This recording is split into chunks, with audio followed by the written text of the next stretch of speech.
premier cours, la semaine dernière, on avait commencé la lettre Igeret Teman du Rambam. C'est une lettre qu'on avait expliqué qui a été adressée au Rambam par les juifs du Théman, par le juif du Yémen. Non, une réponse. Oui, c'est-à-dire qu'il y a une lettre qui a été envoyée les juifs du Yémen, ils se sont tournés vers le Rambam pour lui parler c'est-à-dire le sujet de la Pnia au Rambam. Quand on s'est tourné vers le Rambam, c'était parce qu'il y avait des souffrances chez les juifs du Yémen, les gens qui étaient les dirigeants. Il y avait un dirigeant à cette époque qui faisait des tsarot, qui causait de grandes souffrances aux juifs du Yémen. Ça a occasionné des dégâts dans la émouna des juifs là-bas. Et d'autre part, il y avait, d'après ce que le Rambam y raconte, il y avait aussi un faux messie qui sévissait, qui faisait des dégâts. Donc il y a un rabbin qui s'appelle le Rabbi Yaakov qui écrit au Rambam, il lui décrit tout ça, et il lui demande de se pencher sur le sujet et de renforcer les juifs du Yémen dans leurs épreuves. Et le Rambam, il écrit la Igeret Teman pour répondre à toutes ces difficultés-là. C'est le contexte historique, on va dire, de la lettre. Et qui date donc de le Rambam, on parle du XIIIe siècle. Non, même avant. Le Rambam, moi, je ne me rappelle plus exactement, mais c'est autour de C'est 1100. avant Rashi. Rashi, c'est XIIIe siècle.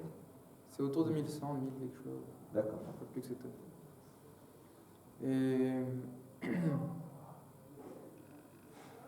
Et donc, au début de sa lettre. Il était en Espagne, le Rambam À cette époque-là, non. Je crois qu'il était en Égypte plus. Ah, il vient d'Égypte. Il est né en Égypte? Non, le Rambam, il est né en Espagne. En Espagne? Ah, mais il a vécu en Égypte? Je ne savais pas. Après, quand il a fui l'Espagne, oui. Il est passé par le Maroc, ensuite il a été en Égypte, pour ensuite aller en Israël. D'accord. Et il a vécu en Israël longtemps? Ça, je sais pas. Je me rappelle pas assez bien de la vie du Rambam pour répondre à cette question. Mais il le dit là, dans le début de la lettre, il dit Vekasher igia elenu ktafra yedidenu yakirenu le Mitzrayim. Quand on a entendu parler de ta lettre, Rabbi Yaakov, quand on était en Égypte,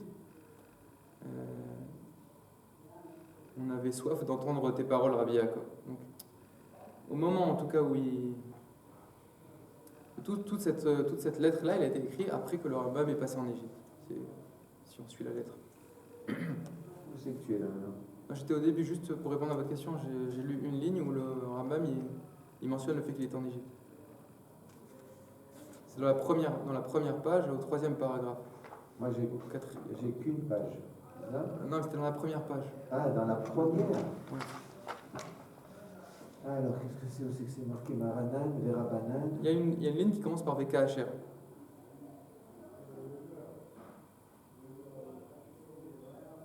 C'est l'avant-dernier paragraphe de la première page. La première page, c'est là où il y a tout en haut, il y a marqué Igeret Teman.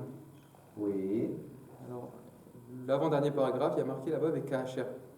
Oui, d'accord, dans le texte. VKHR igia elenu ktafra yedidenu yakirenu le Mitzrayim naamu les shamo koloznaim.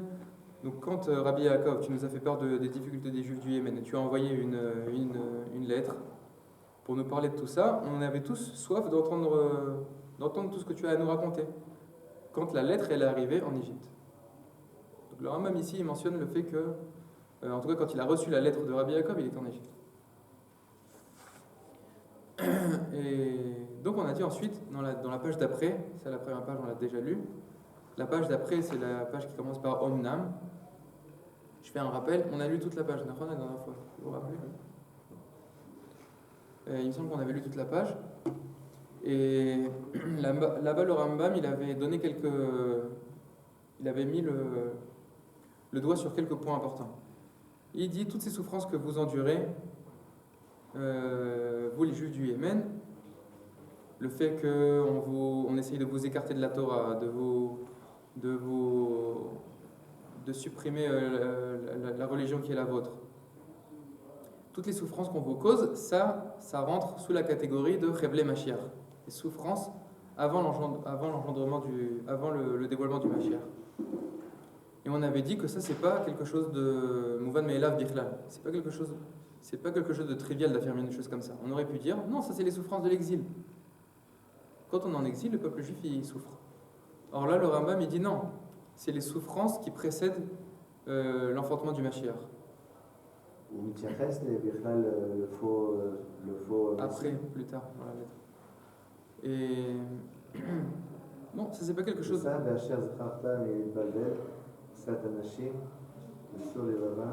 c'est. Moi, je suis en train de parler juste de la ligne d'avant. Les lignes d'avant. Vezeu inyan shelo iman bnei ha'ma'amin b'Hashem u'betorato u'b'Moshe ne'eman beto ve'en safek she'elu hem chevlei Mashiach. Asher hayu chachamim mitpalelim Hashem shelo lirotam. Toutes ces souffrances-là que tu décris, c'est les souffrances de chevlei Mashiach, et c'est sur ça que les sages ils priaient de pas y assister. Et on sait qu'à cette époque-là, le Mashiach il s'est pas dévoilé. Donc c'est une question que je laisse un peu ouverte, parce que j'ai pas vraiment de réponse à cette question-là. C'est pourquoi le Rambam dit que c'est Chevlei Mashiach. Est-ce qu'il pensait vraiment que le Mashiach pouvait apparaître dans ce contexte-là? Un potentiel peut-être. Un potentiel, on dit que dans chaque génération, il y a l'âme de Moshe Rabbeinu qui est ici et qui peut se dévoiler. Okay. S'il y a je sais pas, s'il y a suffisamment de srouillottes, okay. Elle existe à travers les générations. Surtout ça veut dire que depuis 1000 ans que ça existe. Et ensuite, dans la suite de la lettre, on avait dit que le Rambam il nous dit que toutes ces difficultés-là, elles ont été annoncées par Daniel. C'est-à-dire dans la génération à l'époque dans laquelle la venue du Mashiach se forme, il y a des difficultés au niveau de la Emouna. Les gens les plus faibles voient leur Emouna s'affaiblir. Et ensuite, il y a un deuxième cycle de souffrance dans lequel même les gens qui sont plus tzadikim, eux-mêmes, leur Emouna aussi, elle s'affaiblit. Ah, le prophète, il appelle Adon. Le prophète, il appelle Adon. Ouais, là, il appelle Adon Daniel. Berlanois Adon Daniel. C'est une traduction. Après, je ne sais pas si c'est la même traduction dans toutes les... Parce qu'il y a plusieurs traductions de Yigaret Eman. Top. Donc ça, c'est ce qu'on avait vu la dernière fois. Maintenant, je vous propose de passer à la page 43. Et elle commence par Ve'ata achenu.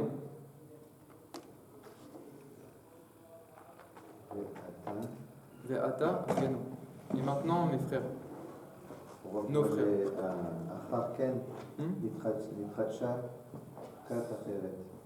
Non, c'est avant. Ça, c'est la prochaine page. Nous, on est dans la page Ve'ata achenu. On l'a ici Ouais. Oui, je l'ai. Ve'ata achenu ra'u lekulchem. C'est 43 la page? Ouais.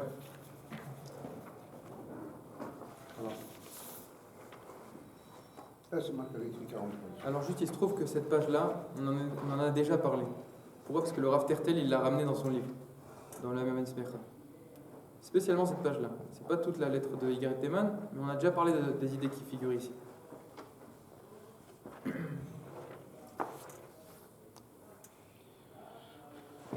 Et donc il dit comme ça le Rambam. Ve'ata achenu. Et maintenant, nos frères.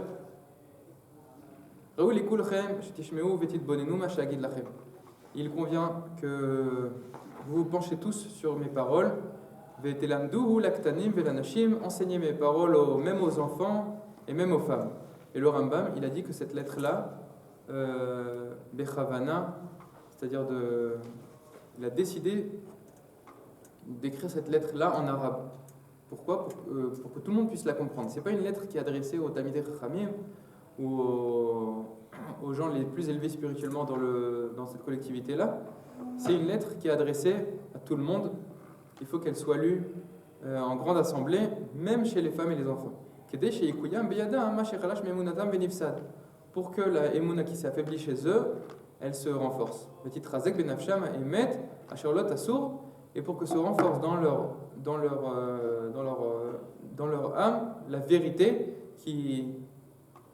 qu'on espère qu'elle se retirera jamais.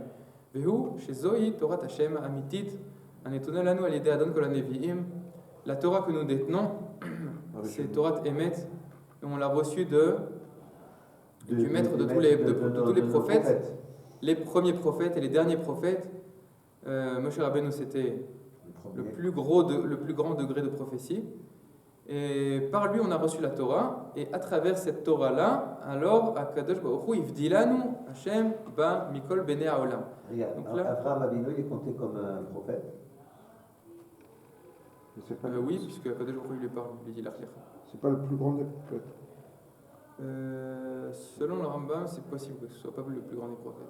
Moshe Rabbeinu, c'est un degré de prophétie plus grand.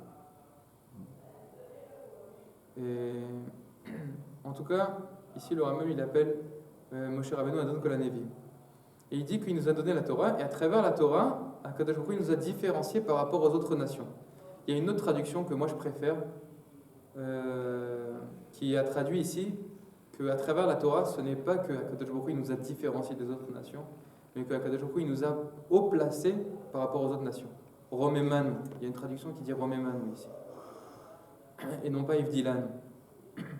C'est quoi différent? Il nous a placés au-dessus? C'est-à-dire on est déjà quelque chose à part, même sur la Torah. Notre identité, c'est d'être à part parmi le concert des nations, mais simplement quand la Torah se dévoile en nous, alors on occupe une place nishmatit, une place spirituelle dans le concert des nations, et c'est ce qui fait qu'on est plus en haut, parce c'est comme si on était la neshama du monde.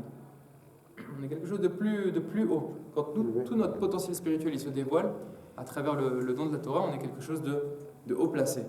Et ça se dévoile quand on reçoit la Torah. Dans le corps de l'humanité, l'Israël, il représente dans le corps du membre, dans les membres du corps, je veux dire, il représente le cœur, c'est ça? Selon Kuzari. Et c'est ce qu'on voit dans le pasuk où il y a marqué Rak ba'avotecha chashak Hashem le'ahava otam va'yifrar bezaram acharehem bachem mikol ha'amim. Donc tout ce qu'on vient de dire, ça se retrouve dans le pasuk où il y a marqué voilà, que Akadosh Baruch Hu, il a désiré tes pères. Ba'avotecha chashak Hashem le'ahava otam. Akadosh Baruch Hu, il a désiré les aimer. Et donc ça a engendré le fait que il a choisi leur descendance. Ensuite, Akadosh Baruch Hu va'yifrar bezaram acharehem bachem mikol ha'amim, parmi toutes les autres nations. Il faut juste, si vous voyez, à gauche, j'ai écrit une petite note. Non, rien. Ah, parce que ça n'a pas photocopié, toi. Alors, ce que j'ai écrit, en fait, c'est que il faut regarder, pour bien comprendre pourquoi est-ce que le Rambam cite ce pasuk-là, il faut regarder les psukim d'avant. Et les psukim d'avant, c'est des psukim connus. C'est les psukim où il y a marqué Ve'ata Israël, ma Hashem Elokecha shoel me'imach, ki im li'iret Hashem Elokecha. Et ensuite, j'ai sauté quelques lignes, etc. Ensuite, il y a marqué Lishmor et mitzvot Hashem, ve'etrokotav. Dans les psukim d'avant, il y a marqué que Akadosh Baruch Hu il demande aux enfants d'Israël observer la Torah. Et c'est ça qu'attend Akadosh Baruch Hu de vous. Et ensuite, il y a marqué que Akadosh Baruch Hu il a désiré aimer nos pères et il a choisi leur descendance parmi toutes les autres nations. Donc c'est par rapport à en gros, si on regarde les psukim d'avant, on parle ici de la Torah.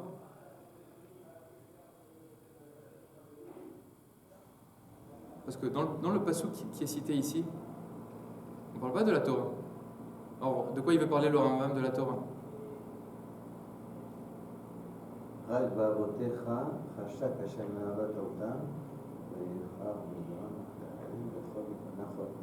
Donc, il faut juste lire les psukim d'avant pour comprendre que c'est ça le sujet. Akadosh Baruch Hu nous demande de réaliser la Torah en notre sein. Et ensuite Akadosh Baruch Hu il rappelle que le fait qu'on a reçu la Torah, c'est parce qu'Akadosh Baruch Hu il a choisi nos pères et leur descendance et il nous a donné la Torah. Donc si on remet le pasuk dans son contexte, on comprend mieux quel est le rapport entre les paroles du Rambam au début et la citation du pasuk. Le Rambam au début il dit et Akadosh Baruch Hu, donc à travers la Torah qu'il nous a donnée avec Moshe Rabbeinu, ou Ivdil otanu, ou Irim otanu, ba Mikol Bnei Haolam. Ensuite, il cite le pasuk Grag ba'avoter, Chashak Hashem le'avotam, va'yifrar bezaram acharehem, bachem Mikol ha'amim. Mais où est-ce qu'on parle de Torah ici? Moi, je le dis, c'est dans les psukim d'avant. Et ensuite, le Rambam il dit Velo yazeh bavur shayinu reuim ela. La raison pour laquelle Akadosh Baruch Hu, il nous a choisis parmi les nations pour recevoir la Torah. Il nous a donné un statut tellement spécial. Ce n'est pas par rapport à nos mérites, mais c'est par la bonté de Akadosh Baruch Hu, par le chesed d'Akadosh Baruch Hu. Pourquoi est-ce qu'il y a eu cela? À cause de ce qui a précédé. Parce que nos pères nous ont précédés et ont connu Akadosh Baruch Hu. Nos pères, ils ont connu Akadosh Baruch Hu et ils l'ont servi. Et c'est ce qui a marqué ici dans le pasuk. La raison pour laquelle je vous ai choisi, dit Akadosh Baruch Hu, ce n'est pas parce que vous êtes un peuple grand, nombreux, puissant. Et pourtant vous êtes le plus petit, vous êtes un très petit peuple. Là aussi, je pense qu'il faut lire le pasuk d'après pour comprendre pourquoi le Rambam ici de ce pasuk. Parce que dans le pasuk qui est après, il y a marqué qui met avat Hashem etrem. Veshamru et ashvoa asher nishba lavotechem otzi Hashem etrem biyad chazaka veivdecha mibet avadim miyad paro melech Mitzrayim. On n'a pas ça. Non, je l'ai pas. Dans la suite du pasuk, il y a marqué. Donc, c'est pas parce que vous êtes une grande nation que je vous ai choisi. Vous êtes une des plus petites nations en quantité. Mais pourquoi est-ce que je vous ai choisi? Parce que je vous aime et parce que vous observez là, vous êtes ceux qui poursuivent les gardiens. La joie, la promesse que j'ai promis à vos pères. Donc c'est par rapport à pourquoi est-ce que il nous a choisis? C'est par rapport à nos pères. Par rapport à l'identité d'Abraham, Yitzhak et Yaakov, c'est ça qui engendre le fait que Akadosh Baruch Hu il est spécialement en lien avec le peuple d'Israël et pas avec les autres nations. Ça démarre des Avot. Je voudrais juste ici citer un enseignement intéressant que j'ai entendu du Rav Cherki spécialement sur cette ligne-là dans le Rambam. Le Rav Cherki dit que, si j'ai bien compris, peut-être qu'il y a une marloquette entre le Rambam et le Maharal. Parce que le Rambam ici, qu'est-ce qu'il dit? Que Abraham, Yitzhak et Yaakov, ils ont fait preuve d'un très grand niveau spirituel. Ils ont connu Akadosh Baruch Hu, ils l'ont servi.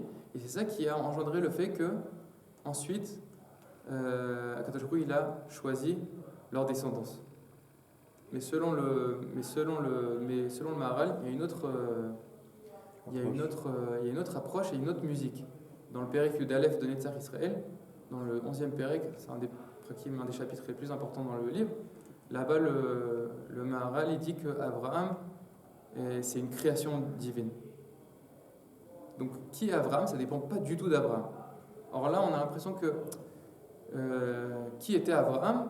Ça dépend un peu de Abraham. C'est Abraham qui a... On est tous une création divine. Non, dans quel sens on dit cela? L'herbe, c'est une création divine. Mais le caractère singulier de Abraham, le fait que Abraham, c'est quelque chose qui n'a rien à voir avec... Abraham, c'est quelqu'un qui est à l'origine d'une nation. Et en plus, il est à l'origine de la nation d'Israël. Le fait qu'il arrive à dévoiler, le fait que d'Abraham découle le peuple d'Israël qui représente le divin dans le monde, c'est un rapport avec ce qu'a entrepris Abraham, oui ou non? Il y a encore d'autres peuples qui sont venus à partir d'Abraham. C'est le peuple aussi de l'islam. Oui, mais l'islam, il dévoile, comment dire? Non, il n'est pas venu d'Abraham. Déjà l'islam, c'est pas un peuple. Il n'y a pas de peuple, il n'y a pas de notion. Ishmaël. Il se voit pas. Il y a c'est des gens qui prennent. Il y a beaucoup de gens, mais est-ce qu'ils se voient comme une nation? Ouma. Il y a 1,5 milliard. Ouma. Qu'est-ce que tu vois comme une Ouma? 1,5 milliard, c'est pas des. C'est quoi? Mais une nation, c'est. Non, les 15 millions, ils sont 1,5 milliard. Oui, nous, on s'appelle une nation et eux, ce sont des individus, des tribus? Non, eux, je ne sais pas s'ils résonnent en tant que dans des notions de nation. Si, tout le temps, de la Ouma. Le monde entier est voué à être musulman et à former une Ouma. Mais le propre même de la nation, c'est que nous, on est une nation par rapport à une autre nation. Nous, on a notre propre identité par rapport à l'identité de quelqu'un d'autre. C'est ça, quand on parle de nation, c'est de ça qu'on parle. Une certaine identité. Non, eux, le monde est voué à ce que tout le monde soit musulman. Non, mais je voudrais qu'on revienne à caractère divin d'Abraham, plutôt que de dire ils sont quasi non, je sais pas combien. Revenons à la différence entre le Rambam et le Maharal. Si vous voulez bien.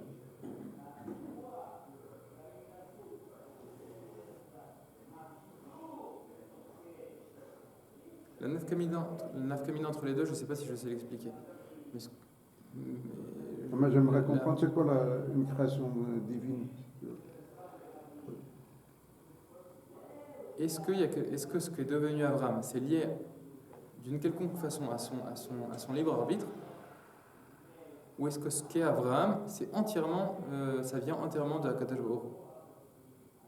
Ce qu'est Abraham, ce qui a découlé de lui, c'est entièrement quelque chose de divin, ou il y a ici quelque chose qui dépend du libre arbitre? C'est-à-dire que, est-ce qu'Abraham, il avait le choix d'être Abraham, en gros? C'est comme ça que je vois la différence. Je ne sais pas si j'ai bien interprété, mais c'est comme ça que j'ai compris les choses.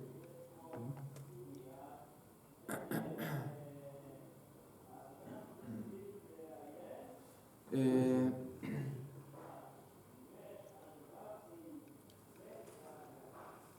l'homme est repris Mikol Amim Chashak Hashem Bachim et Ifra Bachim Katem Amet Mikol Amim Vekacher Yichadou Bemizvote Avechokea. Et ensuite, quand Akadosh Baruch Hu, il nous a donné un caractère spécifique en nous donnant des mitzvot et des lois et les lois de la Torah, Venigleta Ma'alatenu Al-Zulatenu, et c'est dévoilé dans le monde notre caractère spécifique, nos grands attributs, Bessidre Aveinyanea, c'est-à-dire quand le peuple d'Israël vit autour de l'ordre des mitzvot, autour de la Torah, alors se dévoile dans le monde notre Ma'ala, notre Neshama, ce qui nous définit, ce qui nous fait vivre. Kamro Italem, spécificité. Notre spécificité. Il est marqué dans la suite donc le Ramam il cite le pasuk Umi Goy Gadol Asher lo Chokim Mishpatim Tzadikim. Donc les nations elles nous regardent et les nations elles nous regarderont et elles diront: est-ce qu'il y a un autre peuple grand comme ça qui a de telles lois qui sont si justes? Et donc comme on s'est revêtu de cette grande chose là qui est la Torah, alors ça engendre le fait que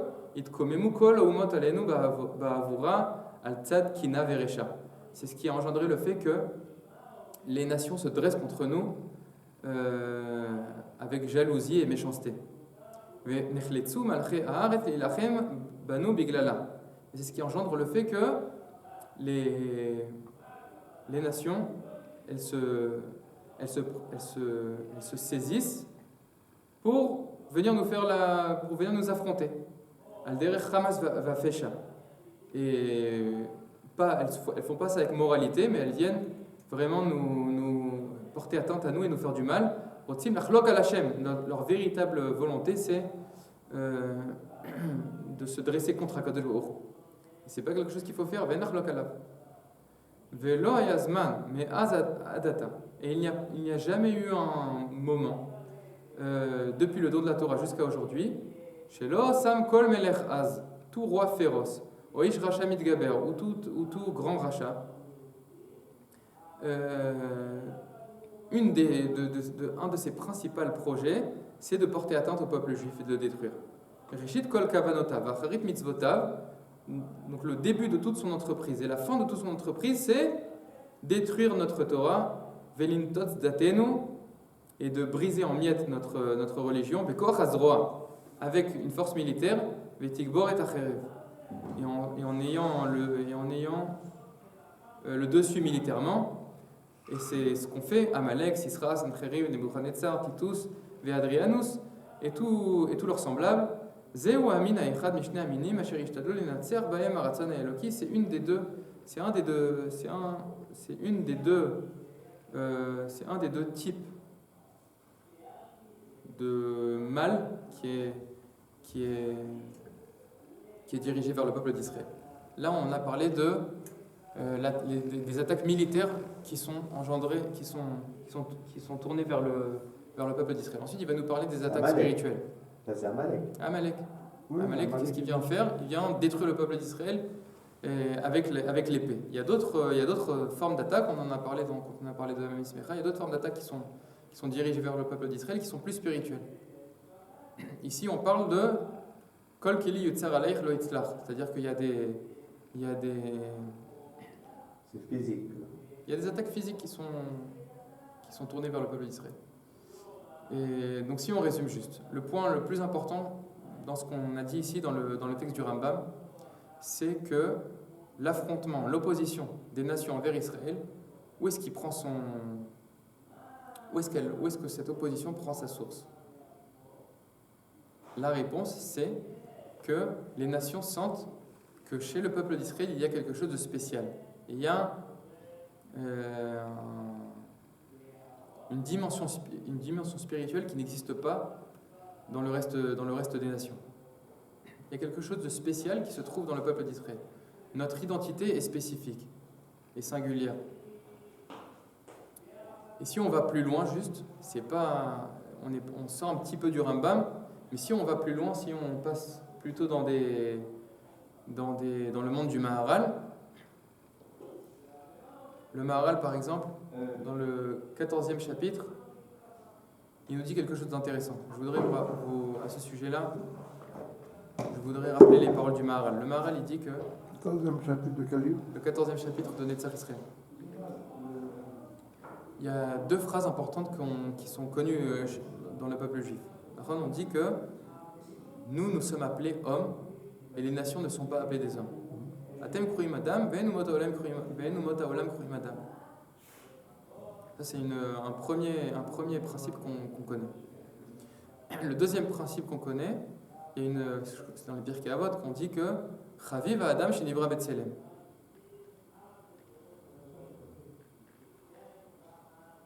Comment on traduit Chaviv?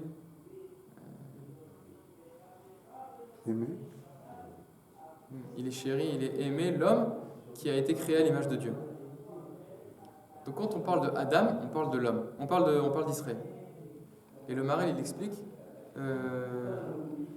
ces deux textes. Dans le premier texte, quand il dit que nous sommes appelés des hommes et les nations ne sont pas appelées des hommes, ce qui ressort de l'explication du Maharal, c'est que ce n'est pas que nous sommes des hommes et les nations ce sont des animaux. C'est pas ce que veut le dire Chazal. Mais c'est que, il nous dit comme ça le Maharal, que nous on est appelés Tsoura. En réalité, tout homme et toute nation, elle a une dimension physique, matérielle, politique, et elle a une dimension spirituelle. Et même l'homme, au niveau de l'individu, il a un corps et il a une âme. Maintenant, pour tout individu, c'est vrai. Un individu, il a un corps et il a une âme. Mais quand on s'intéresse aux nations, quand on s'intéresse au peuple, alors on s'aperçoit que il y a un côté qui est plus dominant.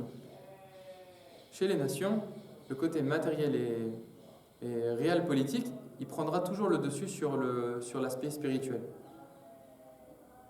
Ce qui fait que c'est vrai que les nations, elles ont été aussi créées à l'image de Dieu. Elles ont une âme et elles ont un corps. Mais c'est insignifiant dans l'histoire. C'est pas ça qui agit. À tel point que quand on regardera l'histoire des nations et quand on s'intéresse à la politique et à la géopolitique, on pourra dire la chose suivante. Vous êtes vous êtes appelés hommes, c'est-à-dire que le critère moral il joue un rôle dans votre forme nationale. C'est vrai que vous avez aussi une réalité physique, mais en tout cas, on voit ici un homme. Tandis que quand on s'intéresse aux nations, alors on voit que l'État et les États ne se comportent pas comme des hommes. Ils réfléchissent qu'en termes d'intérêt. Et ça ressemble aux agissements des animaux. Donc, c'est-à-dire que le texte ne veut pas dire que les goïms ce sont des animaux. Il veut dire que la même distance d'être qu'il y a entre les animaux et les hommes, ça ressemble à la distance d'être qu'il y a entre les nations et Israël. À tel point que nous, on va dire que vous êtes appelés hommes et les nations ne sont pas appelées des hommes. C'est pour ça que dans Daniel, quand Daniel il parle des Malchouyot, ils représentent les Malchouyot, par exemple Bavel, ce qui représente Bavel, c'est un lion. Et Nebuchadnezzar, il est représenté par un lion. Et Israël, non. Israël, c'est un homme. Israël, dans les visions de Daniel, c'est représenté par un homme. Et c'est pour ça que là, dans les Pirkei Avot, quand on dit Chaviv Adam Shenivra Betselem, le Maharal, il dit ça parle spécifiquement d'Israël. Spécifiquement Israël, on peut dire qu'il a été créé à l'image de Dieu. Et les nations, ils n'ont pas été créés à l'image de Dieu? Bien sûr qu'ils ont été créés à l'image de Dieu. Mais quand on passe de l'individu au collectif, c'est quasiment insignifiant. On ne voit pas où se trouve ce Tselem Elohim là dont on parle. Et ça nous amène aussi à une autre pensée, c'est-à-dire que chez les nations, chaque individu, il aspire à quelque chose de spirituel, au Ensof, à quelque chose qui sort des limites du corps. Et il a aussi un corps. Et il vit avec ces deux pôles-là. Mais dans la nation dans laquelle il vit, il n'y a que le matériel qui parle. Et donc ça crée une tension entre le collectif et l'individu. Parce que ce qui est le plus fort dans le collectif, c'est le côté corporel. C'est le côté des intérêts dans le collectif. Tandis que dans l'individu, il y a ces deux choses-là. Et donc si je veux vraiment être je veux vraiment être un homme moussari, j'aspire à une échelle de valeur et j'aspire au spirituel, à me rapprocher de Dieu, je ne peux pas le faire, ça ne peut pas passer par le côté national. Ça ne peut pas passer par mon attachement à ma nation. Tandis que chez Israël, c'est pas comme ça. Parce que chez Israël, la Neshama, elle parle aussi au niveau de la nation. Donc si je veux me rapprocher de Dieu, je peux le faire à travers le Dieu d'Israël. Tandis que chez les nations, ça ne se passe pas comme ça. Moi, je veux, en tant qu'individu, je veux avoir affaire à Kadosh Baruch Hu, mais par rapport à la nation, je ne peux pas. Ça ne peut pas passer par la nation. Donc en tout cas, tout ce que je voulais dire par là, c'est que ça nous amène à un affrontement obligatoire entre les nations et Israël. Parce qu'au niveau de l'identité de chaque peuple, on est véritablement quelque chose d'à part dans les nations. Et c'est ça qui est la cause de l'antisémitisme, de l'affrontement entre Israël et les nations.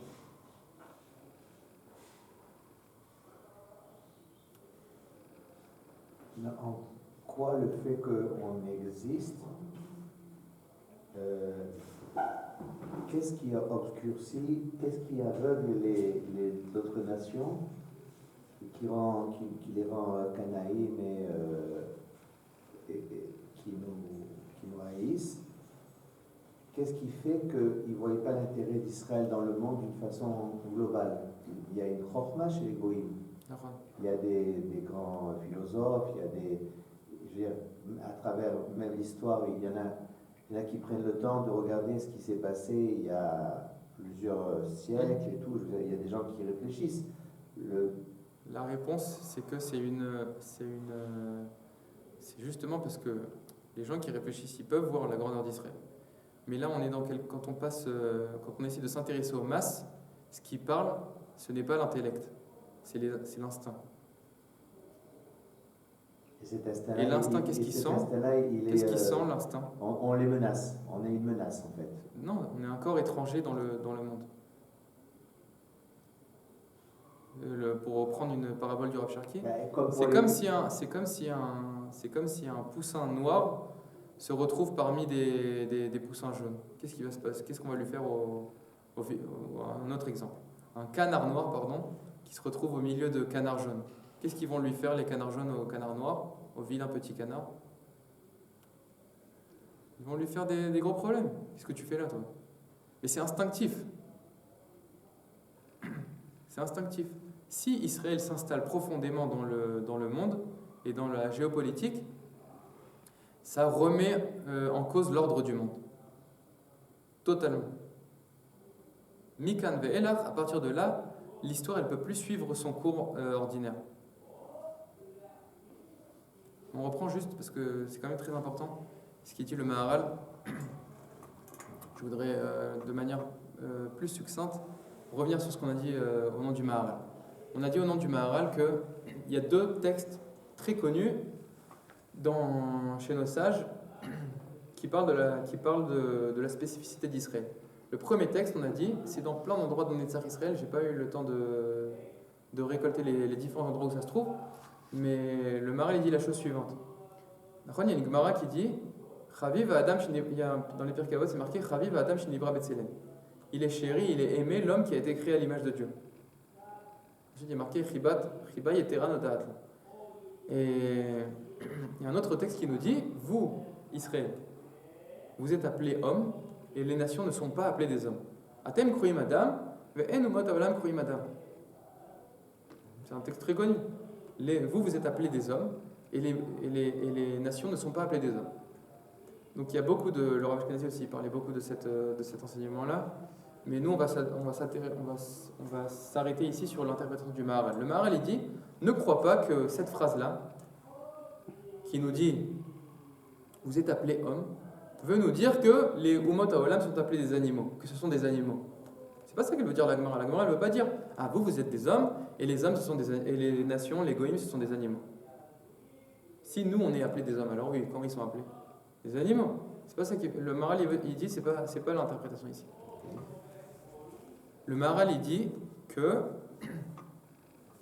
que la même distance d'être, ce qu'elle veut dire la Gemara, ce que veut dire nos sages à travers cela, c'est que la même distance d'être qui se trouve entre les animaux et les hommes, c'est la même distance d'être qu'il y a entre Israël et les nations.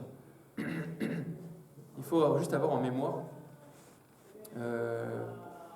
ce passage important du Kuzari, où le Kuzari il nous dit comment le monde est constitué.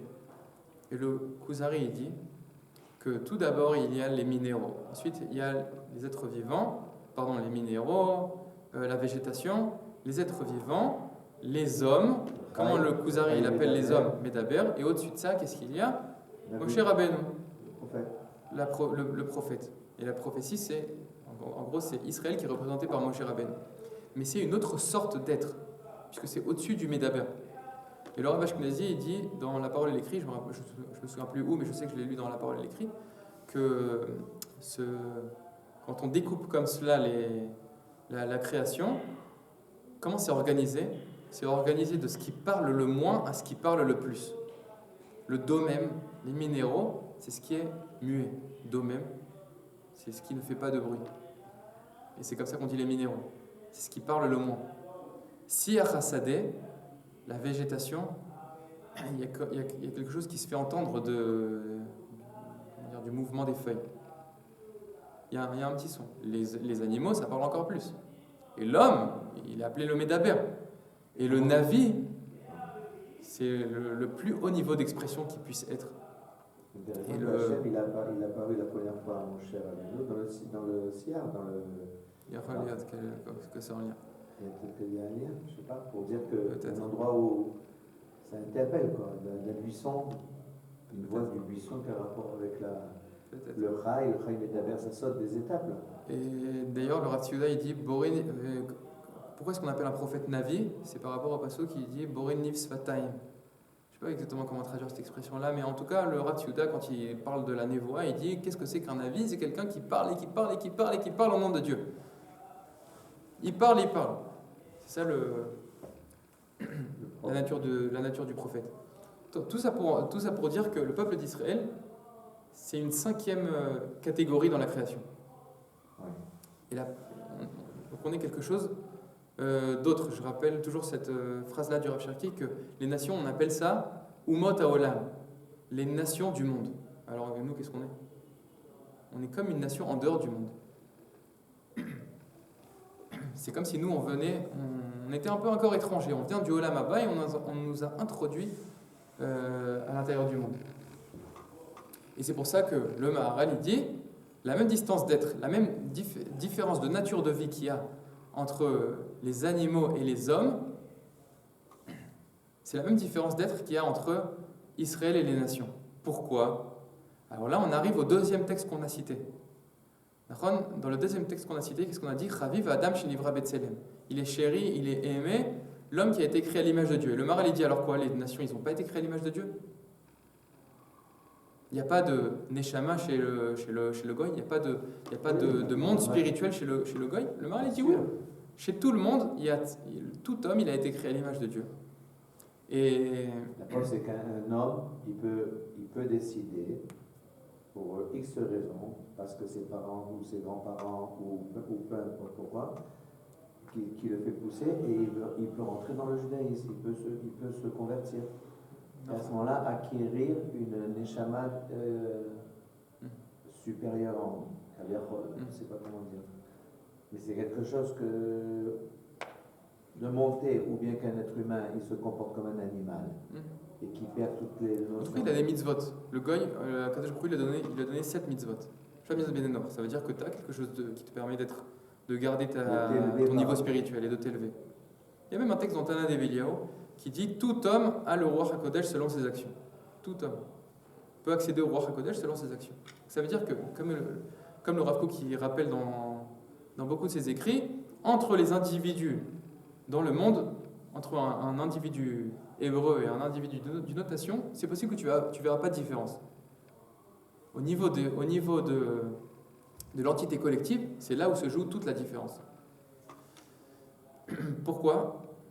Parce que comme on vient de le rappeler, tout homme a un corps et une neshama et a été créé à l'image de Dieu. Ça c'est vrai. La question c'est, qu'est-ce qui est le plus dominant? À l'échelle collective,